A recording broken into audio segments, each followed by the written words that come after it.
What is up, guys? 3PS Gamer here, and welcome to my PC build unboxing video. I'm gonna split my PC build into two parts. In this part one, I'm gonna be unboxing all the components that I'll be using in my build, and in part two, I'm actually gonna show a sort of time lapse of my build, not anything too specific like walkthrough or anything of how to do it. Just kind of to show what I did on my build. So be sure to check out part 2 as well if you like. I wanted to build a PC to try and start getting into PC gaming as well, to incorporate walkthroughs of games that come out on specifically for PCs, or even some major titles I want to start playing on PC as well, just to put out walkthroughs like I said on PS4 and PC, and maybe later on move to other consoles as well, just to have a variety. But if you enjoyed my video, be sure to like, comment, and subscribe, and thanks for watching.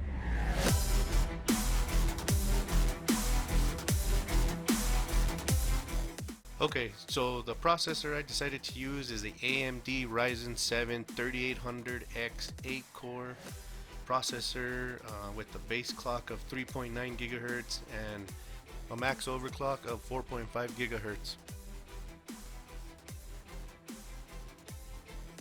I'm not going to go into much detail about it, but I've always been an Intel user, and I figured for this gaming build I would do an AMD based build, so just to try it out, try something new.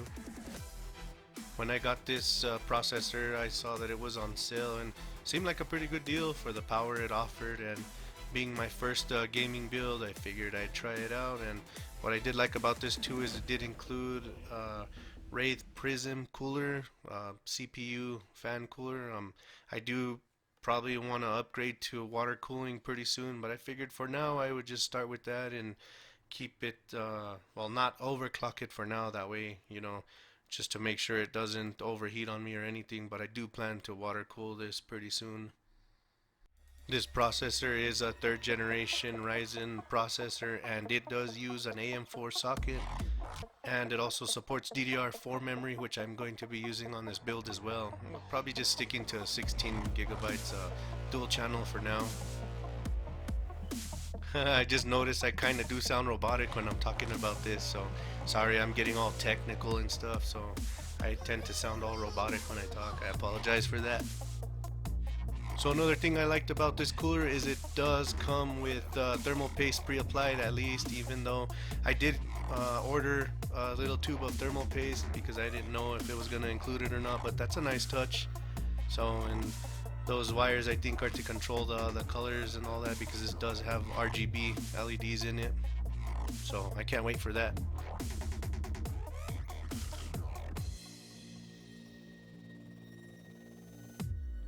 And the processor itself seems to have a nice little sticker that says RYZEN on it, so that's pretty cool. Could maybe put that on the case later on or something. So it's pretty neat, pretty cool processor. Can't wait to install it.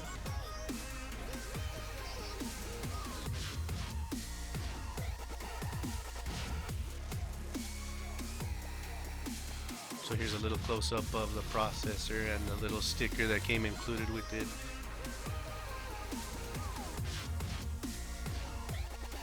And the processor also came with like some instructions and stuff, a little notice that you have to read, I think because it has to be used like with 500 series motherboards or whatnot.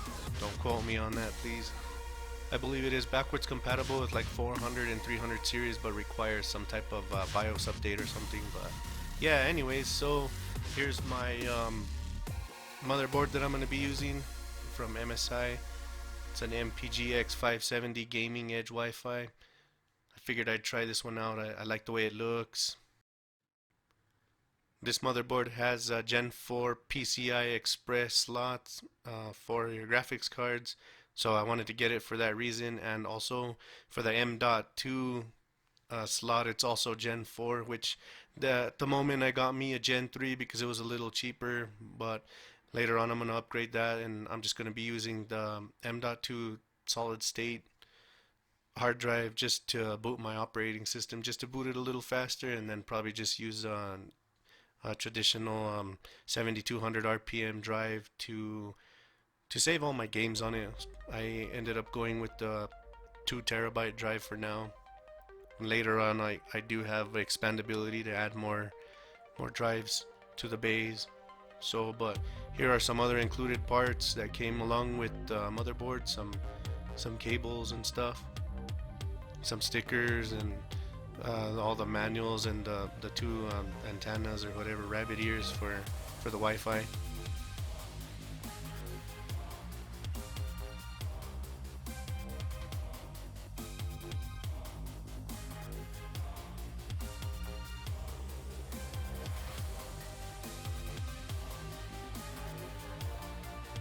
That emblem is kind of like a metallic sticker. That's pretty neat.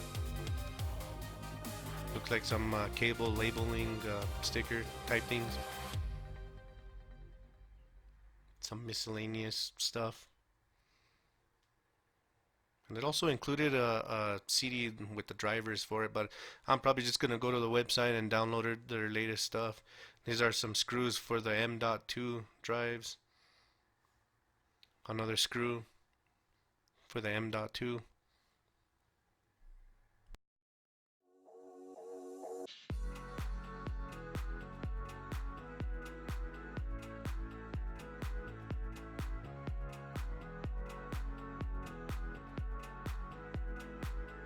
It also came with a quick installation guide and also a user guide, which I'll be referring to later. But for now, I'm just gonna kind of go through this stuff and check it out a little bit, and later on I'm gonna probably be using this, the user guide. So for now, I'm just gonna kind of put stuff back away.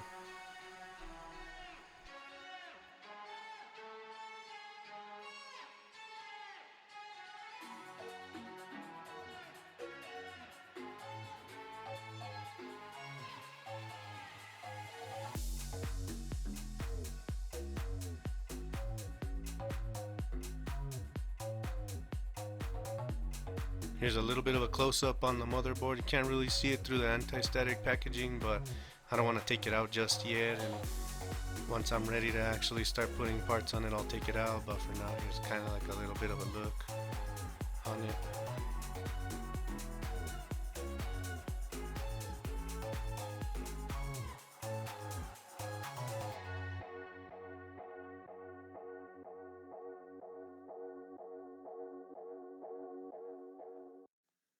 So the graphics card I'm using is the XFX RX 5700 XT THICC 3 Ultra with 8 gigs of GDDR6 RAM.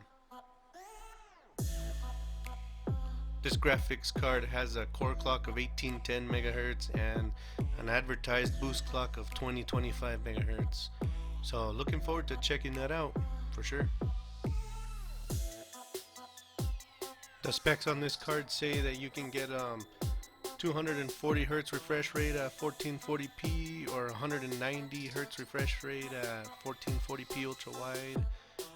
That he can even support up to 8K at 60 Hz refresh rate or 4K at 120 Hz refresh rate, which I'm going to probably be using 144 refresh rate monitor, probably a 27-inch Pixio.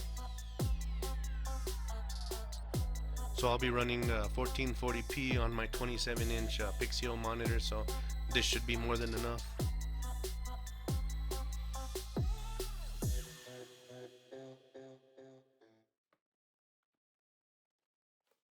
So now the fun part, unboxing this beast. This graphics card is huge from what I've seen on reviews, what I've seen on videos, so let's check it out for ourselves.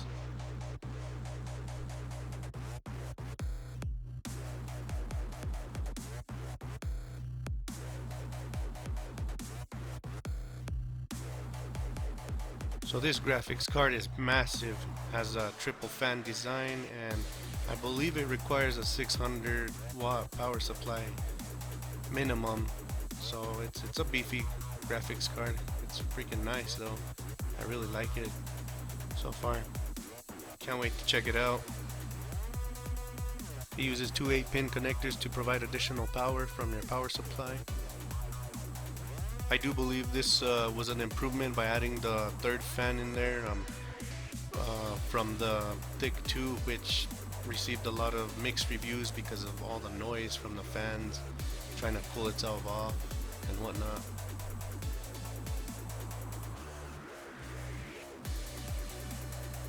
I honestly wouldn't be surprised if I'm going to be dealing with a lot of graphics card sag. This thing is massive, so we'll have to find out. I might have to figure out some way to brace it or buy a bracket or something for it because this thing's pretty big.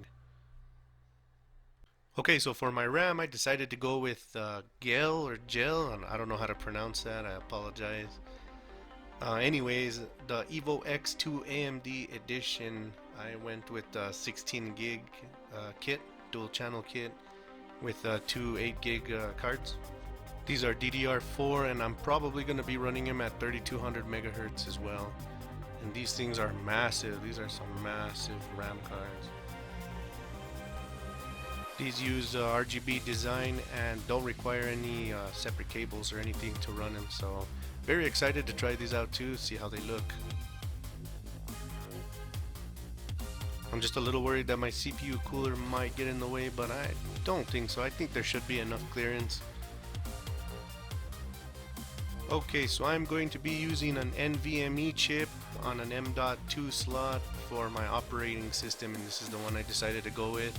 Like I mentioned before, it uses a Gen 3 PCIe slot, and later on I'll probably be upgrading to a 4.0, but I got this thing on sale for like 44 bucks compared to a Gen 4, which is probably 3 times as much, so I figured the heck with it, I'll just stick to this for now.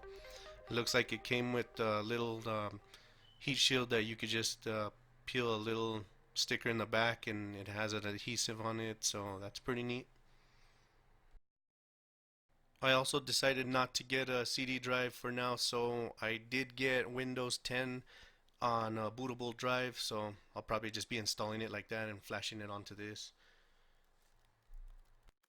So for storage, I just went with the 7200 RPM Seagate hard drive. I believe it stores 2 terabytes, so for now that should be sufficient enough. I think that I don't see why that shouldn't be enough for games right now. Later on I'll probably expand and get more, but for now 2 terabytes should suffice. And for my power supply, I decided to go with the 1000 watt Rosewill power supply, rated at 80 plus gold. I figured I might as well. My graphics card already demanded about 600 watts. My processor was like about 105, I think. I figured I might as well, just that way it pushes enough power, and in case I ever want to expand anything. And I do plan to add a lot more case fans to my case. You never know when you might need more power, so I figured I'd give it a stable power supply. And I did go modular, so a lot of the cables are separate on this, which I like. And like I was saying, it has a nice little carrying case right here that has all the cables separate. That way I could just use the cables that I need and not have a big old mess of cables that I have to, you know, kind of wrap up and try and make look nice, you know. Instead I just use what I need and not have to use what I don't. So, well, have in the way what I don't. So here's the case, and it's got a bunch of cables in it. I'm gonna go ahead and take them all out in a bit, check them all out.